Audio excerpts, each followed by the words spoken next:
Good morning, Mr. Speaker. Good morning.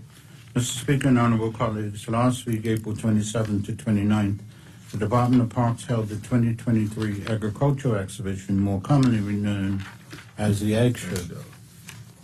It has been 3 years since the last in-person show, and trust me when I say it was not an easy undertaking to revive this sacred event.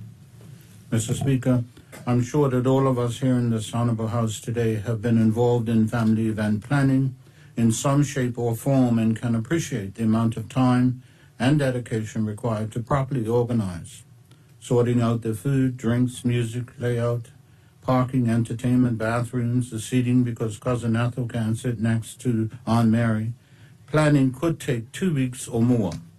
Now imagine taking this concept and increasing it to include over 10,000 strangers and only 12 weeks preparation time. Realistically, as the Minister with responsibility, I'm delighted to say the Department of Parks pulled this tremendous feat off.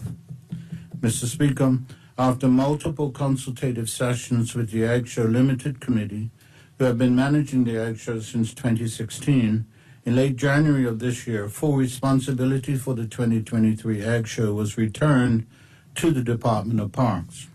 While ideally the department would have preferred more time to take over responsibility for this iconic event, they nevertheless accepted the challenge and moved forward expeditiously to meet the considered constrained timeline.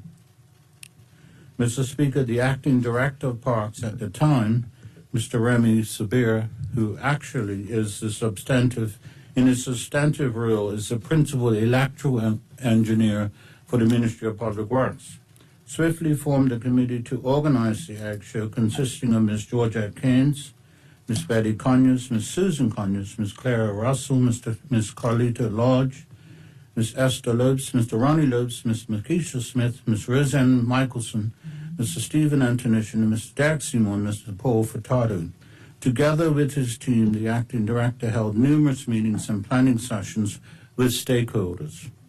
Mr. Speaker, to support even under these financially tumultuous times, the Ministry of Public Works made available $100,000 to ensure this time-honored tradition became a reality after several years.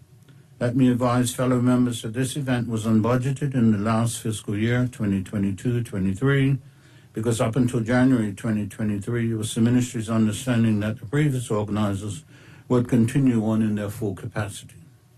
Nonetheless, Mr. Speaker, with the limited funding and time, again less than 12 weeks, available, the acting director and company were able to secure a multitude of vendors for food and beverage, create safety plans, organize parking, liaise with schools and our local art industry for traditional competitions, establish a marketing and promotion strategy, organize staffing, organize the horse show, and last but certainly not least, finding farmers with pigs, because everyone loves the pigs.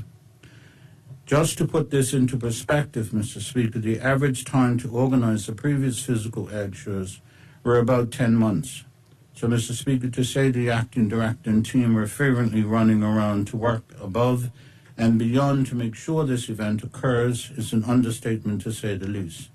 Credit must be given when due, and I'm sure the entire House will associate themselves with myself in stating thank you to all involved in organizing, and I would especially like to mention the former acting director, Mr. Remy Sabir, Ms. Kelly Souza, Mr. Roger Paris, Ms. Georgette Keynes, Mr. Craig Burt, Ms. Joanne Smith, guest judges, and the entire Department of Parks staff, including those in the Skills Development Program, for the hard work, commitment, dedication, and sleepless hours you have contributed to put together the 2023 Ag Show. Mr. Speaker, I'd also like to take the time out to thank the vendors and sponsors for coming out, all of whom contributed to in varying degrees to the success of this event. Thank you to all. Mr. Speaker, throughout the 3-day festivity, over 10,000 tickets were sold for the 2023 Ag Show. This number would have been greater had there not have been the heavy downpour of rain on the third and final day of the exhibition. Now, Mr. Speaker, as we are moving into the pre-planning stages for the 2024 Ag Show, the Ministry has budgeted $150,000 for 2023-24 fiscal year to continue our return hosting duties. As the Department of Parks currently has more time to plan and prepare, the general public can expect an improved and more refined experience with the 2024 Ag Show. Thank you again to all those connected and organizing this spectacle while acknowledging our local time-honored traditions. Thank you, Mr. Speaker.